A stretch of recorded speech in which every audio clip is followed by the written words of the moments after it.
Let's talk about one of the most hated horror sequels ever made.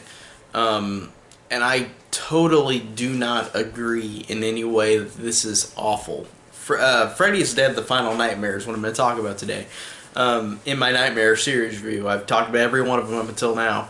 And enjoyed and loved the first three. And then the fourth one I liked a lot. And then the fifth one is a tad under 4, but I enjoyed it too. And I just watched Freddy's Dead. Now, this one, I will completely say that this is really silly, really over the top. So that's why people always, I feel like people always gravitate towards saying this is awful. But to me, I never have thought this is an awful movie in any way, shape, or form. I thought that it has some really dumb stuff in it, but it obviously was trying to be that. And the other Nightmare films do that too, where they have some dumb stuff in it. It's just not as overly used in this one. This one is way more overly used in how dumb it is. But for me, it's a fun type of dumb. Like, this is really entertaining. This is one of the most easily watchable ones of the franchise because it's just so fun. It's really funny. I thought the jokes landed for me. I thought these characters were fun and interesting.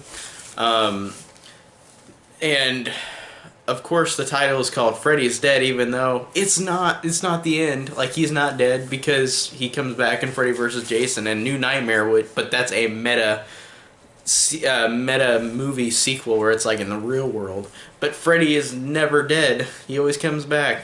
At least, well, I don't know if he's coming back because it's been since 2010 since the remake, so I don't know. But hopefully he'll come back sometime. I don't know if Robert Englund will, but so I don't know if we're going to get any more Freddy movies. But like I said in my last review for part 5, it starts out and I'm like, I always think this every time I watch this movie, like, why is Alice not in the movie? I guess they couldn't get Lisa Wilcox back, which I thought was weird. Like, I don't know what the deal is. That I don't think it's anywhere online why, but she couldn't come back for this one. And the main character in this movie for the first half of the movie at least is John Doe. This character with no name, who's the last child born on Elm Street because Freddy, or in Springwood, because Freddy has killed off every single child in Springwood. 10 years from, I guess from part 5, he has killed every child and teenager off. They are all gone.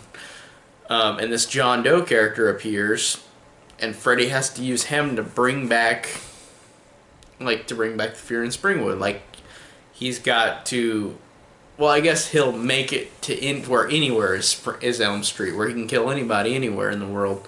But this John Doe character, rewatching it and looking up online trivia about this after rewatching it, I didn't realize this, but since they couldn't get Lisa Wilcox back as Alice, this John Doe character was originally going to be Jacob, and they said it could still be. It's just really vague. Like, this character has no backstory. He's just inserted into the movie, but he has no backstory, and he's 16. So that kind of makes, well, I don't know if that makes logical sense because it's only 10 years since part 5, so Jacob would only be 10. But regardless, I think they were trying to make this the Jacob character, even if continuity doesn't match up or the timeline doesn't match up. But the Jacob character, that's funny if that's him, even though he dies halfway through the movie. I'm like, that's a cool connection to 5 if they would have actually said that, but they kept it very vague since they couldn't get the character Alice back. So I thought that was a funny thing that they said that online. So immediately it starts out with the John Doe character after it says, like, all the kids in Springwood, kids and teenagers are dead except for one, and then it shows the kid on the plane, John Doe, and he's sitting there and he's like, I'm scared of planes, and this woman's just like, don't be a pussy. Like, that line always cracks me up because it's just so, she just says it in such a flat way, like, don't be a pussy. Like, she just sits there and says it to him, and the John Doe character, like, flies out of the plane, and then he wakes up, he's in his house, and then the house is up in the air, flying around, like, in a tornado, and then freaking Freddy comes out, does a parody of The Wizard of Oz as the Wicked Witch of the West, and says, I'll get you my pretty angry little soul, too. Like, I think that that's fun. I think that that's really really silly. Like, it's way more sillier than all the other movies. But I think that it made it fun and made it charming because Robert Englund is always great in all of these movies, and I loved him in this one as well. I thought that was funny that it starts out that way, and it really does give a clear indication of how much more sillier this movie is than the other ones. Even the 4 and 5 had some silly moments, more than first three. But I liked how this, even though we didn't get the characters back from 5 or any of the other movies, I liked how I like these new characters a lot. I really like the Maggie character because this Maggie character is supposed to be, she's the real main character, of course, because John Doe dies halfway through. And you realize that she's Freddy's daughter, which, it didn't bug me in this movie, but sometimes it bugs me whenever, like with Nightmare 3 and 4, it's like they introduce all these friends that they never saw in the other movies, that Freddy has to kill off. And in this one, it's like they introduce Maggie, this character has never been mentioned or seen in any of the movies, who's Freddy's daughter. But I liked this even despite that. Sometimes that bothers me. Like I said, in 3 and 4, it did that with introducing those friends that were best friends forever, but we never saw them in the other movies. So the Maggie character I really enjoyed. I really liked Lisa Zane. Like, she was really good in this movie.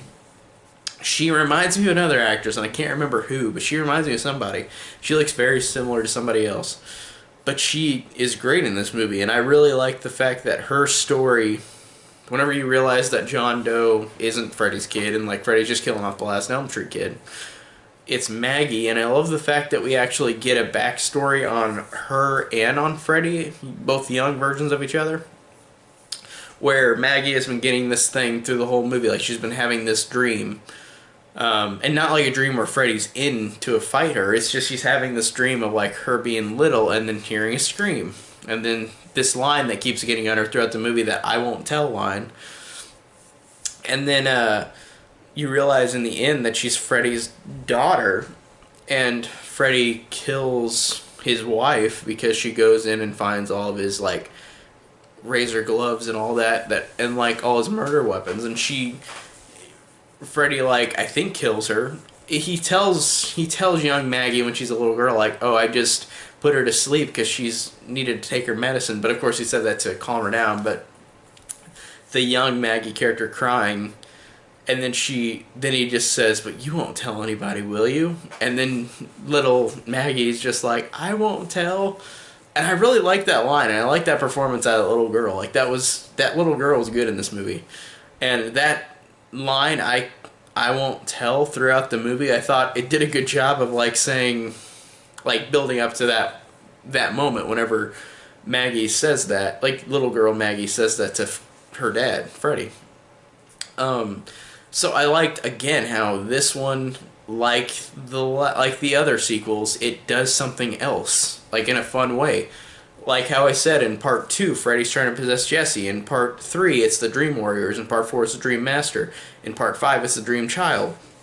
And in this one, it's father and daughter. And I just think that, again, they do every single one of these sequels, they do something unique and different. Even though it's the same kind of movie, Freddy's killing off people in their dreams, but every time they do something different. I think that's awesome. So I really like the Maggie character and their father-daughter relationship.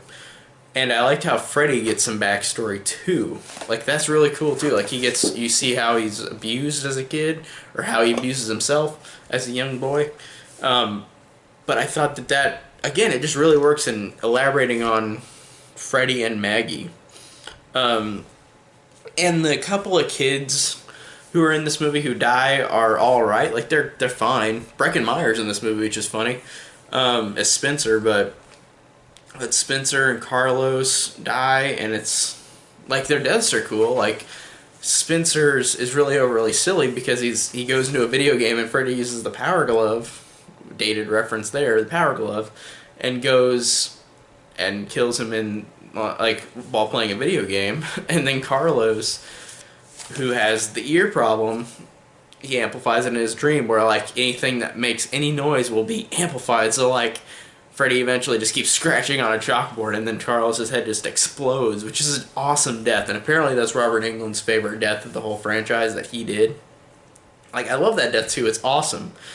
It's really hilarious, but really gross and really it makes me feel cringy. Like, I really do cringe at that scene where, like, he pulls out the big thing out of cotton swab out of his ear, and then Freddy, like, all the noise that makes his ears just kind of bulge out. Like, that's really creepy and really effective. So I really like that a lot. Like, I thought that was great.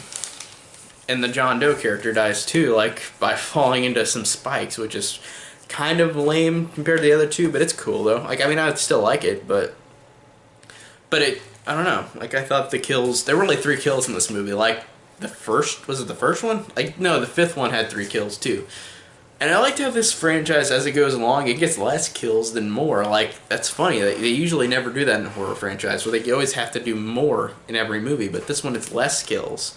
Only 3 kills in 5 and 6. Like, that's really funny. And I liked how, like, going back to Maggie and Freddy, I liked how Freddy had a backstory. And you see his abuse with his father, who Alice Cooper plays, which is a funny cameo. And I liked how just, like, these characters, like, are interesting, and how both of them, like, how horrible Freddy is to her, but how she in the end stands up to him and fights him and kills him. And I like how it feels right that she's the one that kills him off. That Maggie, his daughter, is the one that kills off Freddy, even though he's not really dead. Of course, he comes back in Freddy vs. Jason, but it's like, but he comes back from hell. But he goes to hell in this movie. Like, he actually does, quote unquote, die. He does go into hell. So, but I like that Maggie was the one to finish it. And speaking of cameos, I also got to mention all the cameos in this movie. I thought it was funny that we got Johnny Depp back in that commercial whenever Spencer's watching TV, and he's like, "This is your brain," and then he hits the egg on the pan, and he said, "This is your brain on drugs. Any questions?" And then Freddy just bashes him in the head with the pan. Like, that was funny seeing Johnny Depp back, and surprising that he came back, because I thought he would probably dismiss the first film, even though that's the movie that got him literally started into show business. But I thought that was funny that Johnny Depp came back for this one. And then whenever we go to Springwood, where there are no kids, it's funny that there's the cameo of Tom Arnold and Roseanne, which, bad timing to mention Roseanne, but it's funny that Tom Arnold and Roseanne were in the town. Like, it was funny seeing them briefly in the movie, but that was a funny cameo. And then again, Alice Cooper as Freddy's abusive stepfather. I thought that was funny, like, just to see him in the movie. And again, Alice Cooper is one of those people where he's got a look, like, because he's, like, his musician look, where he has all the makeup on. So whenever I see him without makeup, it looks so different.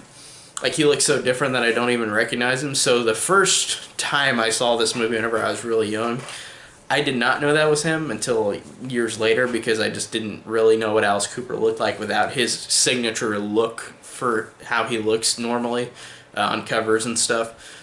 But I thought that was funny seeing him in this movie as Freddy's abusive stepfather. And let's talk about the last act, which is really whack, which is really strange. Like, it's so out there that it just, again, I can see why people don't like it, but I think it's so fun.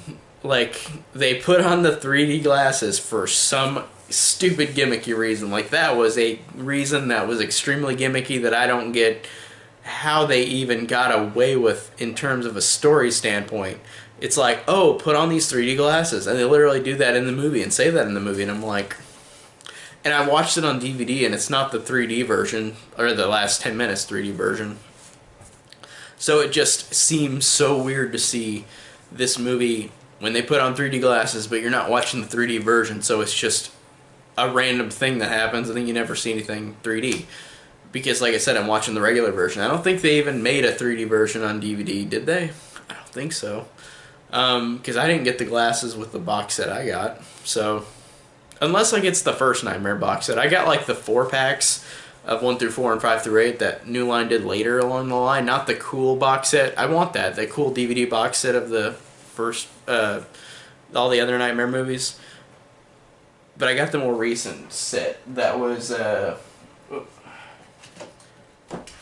that was this, like these ones. So maybe the other one, that's the big box set with the singular movies on each one, maybe that one had the 3D version, but this one didn't. So the ending is really weird because like they put on the 3D glasses and then they fight the dream demons, or they fight Freddy. They kill him with a pipe bomb, and she's like, "Happy Father's Day," and then she kills him.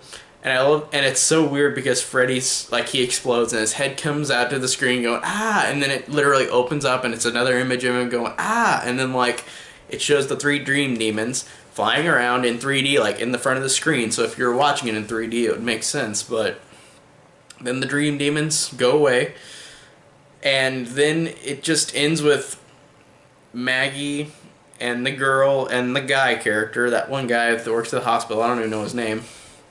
Forgettable character. I didn't even know anything about him. But Tracy is the girl. So Maggie, Tracy, and that doctor guy, her hospital guy, they're just sitting there after he explodes, and she's just like, "Freddy's dead." And then the credits just start rolling, and then it shows a montage of all the other films, which is a cool montage. But I did like the fact that this movie, even though, again, we get a sequel, like we get Freddy vs. Jason, like he lives in Freddy vs. Jason. He comes back from hell, like after dying in this movie. But I do love the fact that this movie did end with no jump scare, with no implication that he's alive. She literally just says, "Freddy's dead," and she's happy, like she overcame it. Even though, of course, he comes back in Freddy vs. Jason, it's still cool that this ended where the villain died. Like Halloween H2O or something. We're like, oh, the villain died, but then, of course, they come back in a later thing, but it's like, at this moment, it's like, good, he's dead. But, again, he comes back, of course.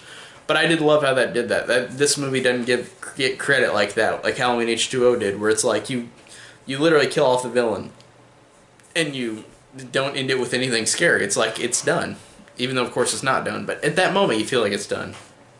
So, again, rewatching this one, it's got a lot of dumb shit in it. I'm not going to deny that, but it's fun. It's such a fun movie, and I honestly think I like it as much as Part 5.